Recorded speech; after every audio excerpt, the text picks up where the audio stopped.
But then again, you have a very aggressive lineup here in Onic Indonesia, which again, not surprised at all. We are going into game one of Onic Indonesia versus Dianfengyaoguai. We're gonna see pretty good stuff for sure, especially after they hit level 4. If Zed is able to start this off well with E1, it should feel really good to be able to have a great show game up against Kiboy and Sans.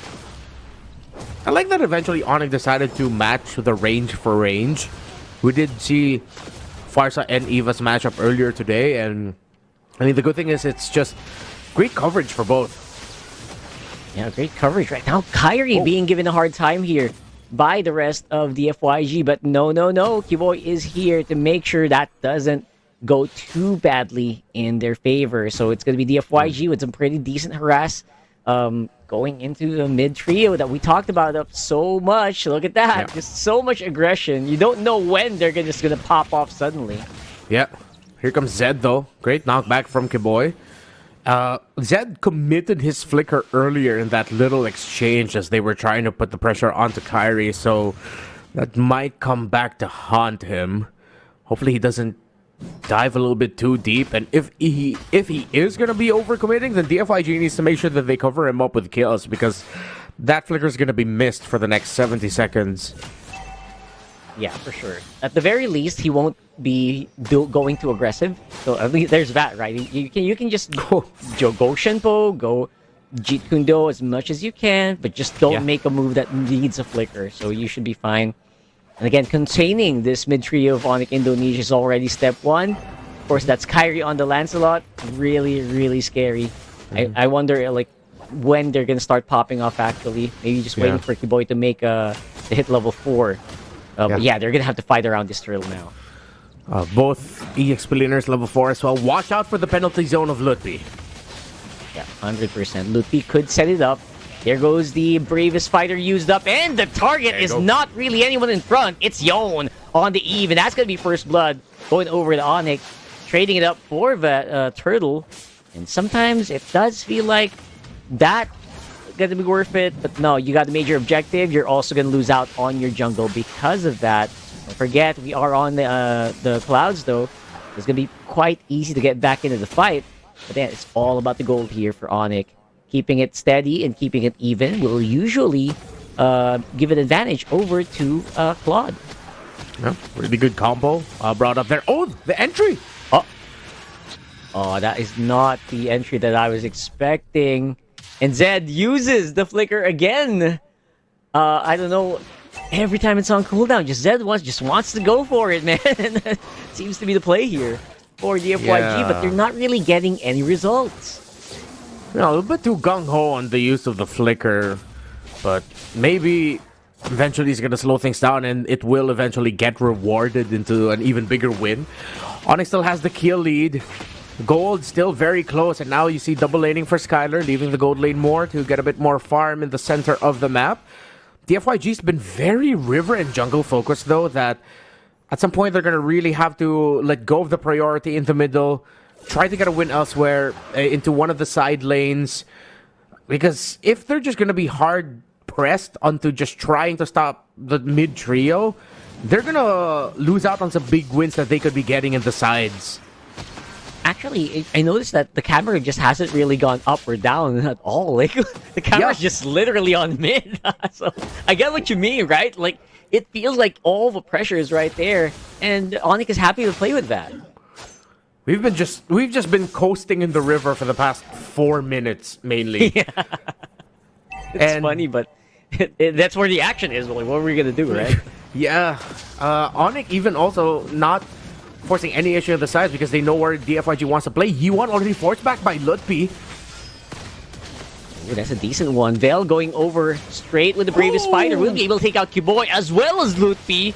Has a flicker as well, forcing a flicker out of sounds, but here comes Kyrie with that kill. But all said and done, it's actually DFYG with the advantage. They will be able to get this hurdle uncontested. Retribution used already by Kyrie, and it looks like he's gonna lose his purple buff. Invade right away by DFYG, and they are slowly getting a little bit more advantage in the game so far. No big clear wins just yet, though. No towers fallen. TFYG are taking it to Onic. Great kick. Ooh. Yeah. Look at that. I was about to say, like, you know what? DFYG is doing it without any flashy play. They're doing it very slowly, and then all of a sudden, of course, Zed's gonna use a flicker in the way of the dragon. Of course, right? So, right there and then, it is, stuff like that is gonna buy time. It's gonna buy more tempo for DFYG. The goal lead is actually not going up as much as I thought it should. It just means that Onic is keeping it in their favor as well. But Kyrie getting chased out by two members. DFYG might be bad. There's a big airstrike on top side as well. Looking to make something happen, but Long very happy to play around it. Of course, inside that Zaman Force, but even the Zaman Force can't actually save him that long. No pun intended. To Bion and Zed very close by, and they're going to be forcing Onic back as well. TFYG are going to be remiss that they lost Long there. That eventually ended up as a big win for Onic, getting the first kill onto the opposing gold laner. Good thing Sans was able to fly on out of the real-world manipulation. But now DFYG, since they saw how much was committed by Onic up top, they will now go for the turret in that lane instead to trade it out. That's the right call. And two of the turrets broken in the map now have been taken down by DFYG. Man, DFYG are scarier than I thought they would be so early on in this game. Then again, it is to be expected, right? You got an Eve, you got the Lapu Lapu, one of the strongest early to mid heroes. I mean, even late. So, one of the strongest heroes. Honestly, the Grace, the Land of Dawn. And at this point, they're just leveraging their early game beefiness, even the threat of the Way of the Dragon, to get more advantages in the early game. Zed gets the vision. So now Yuan and Long will hover around the mid. The position looks good for both. No clear advantage towards side lane minion waves, but I think Onic, if they end up getting a big win in this turtle, will look towards mid or the bot already. Vel goes in.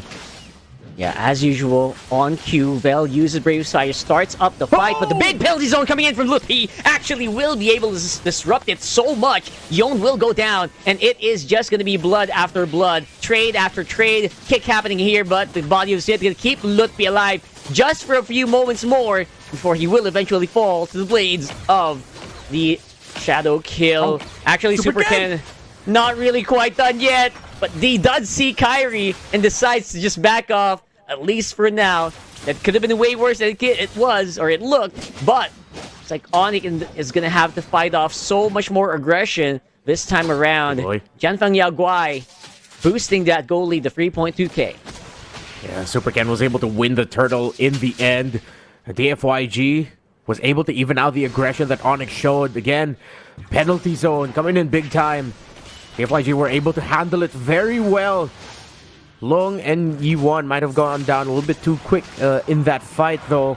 Still, in the end, it was recovered by Super Ken.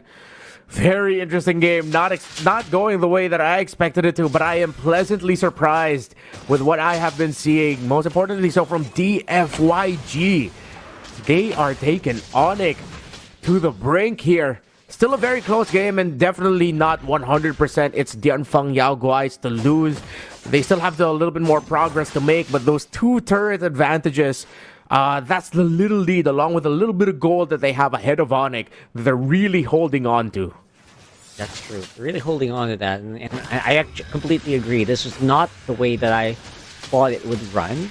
No, except maybe after that Lapu Lapu, because when they pick up the Lapu Lapu, that's going to start the fights more often than not. And when he does start the fights, Vel knows how to navigate.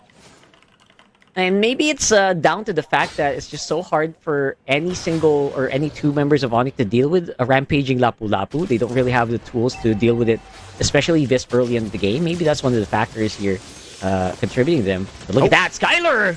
Almost getting taken out immediately. That was almost 100-0. Luckily, he was able to get out of dodge here, but not done yet. They're going to be able to buy so much space for this Lord. And now they're going in.